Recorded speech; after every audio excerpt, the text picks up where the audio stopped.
عمرك سألت نفسك هو أنا حر فعلا ولا كل حاجة بتحصل لي كانت مكتوبة؟ هل أنا اللي بختار ولا أنا مجرد نتيجة لأحداث ماشية على سكريبت؟ لو السؤال ده جه في بالك ولو مرة أنت بدأت أول خطوة في عالم الفلسفة. ناس كتير لما بتسمع كلمة الفلسفة بتفكر إنها كلام تقيل أو نقاشات ملهاش لازمة. الفلسفة هي الطريقة اللي عقلك بيفكر بيها لما بيكونش فيه إجابة جاهزة.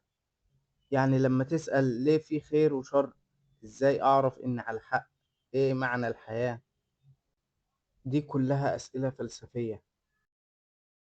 خليني أرجع لك لسؤال هل أنا حر؟ في مدرسة بتقول لأ، إحنا عبارة عن تروس ماشية في نظام كوني وكل حاجة مترتبة.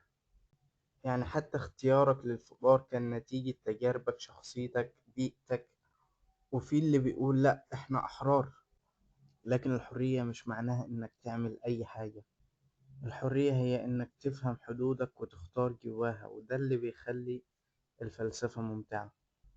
وهنتكلم عن الحرية بشكل مفصل لما يجي وقتها إن شاء الله.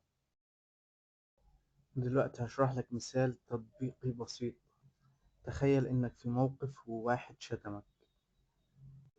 في ناس هترد الشتيمة وفي ناس ممكن تمشي. ويجي دور الفلسفة هنا إنها تسأل، رديت ليه؟ هل كنت فعلا حر ولا اتصرفت على حسب اللي اتربيت عليه؟ وده يخلينا نبدأ رحلة مش بس نفهم العالم، لكن نفهم نفسنا. الفلسفة مش رفاهية، دي أداة بتخليك تبص لحياتك بزاوية جديدة. لما تسأل نفسك ليه أنا بعمل كده، أنت كده مش بتضيع وقت، أنت بتكتشف نفسك.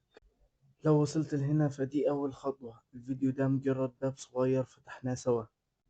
لسه في أسئلة كتير ومدارس فكرية مختلفة وأفكار هتخليك تعيد التفكير في كل حاجة.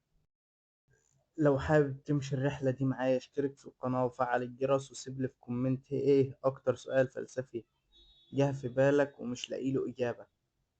ونشوفه مع بعض في الفيديوهات الجاية إن شاء الله.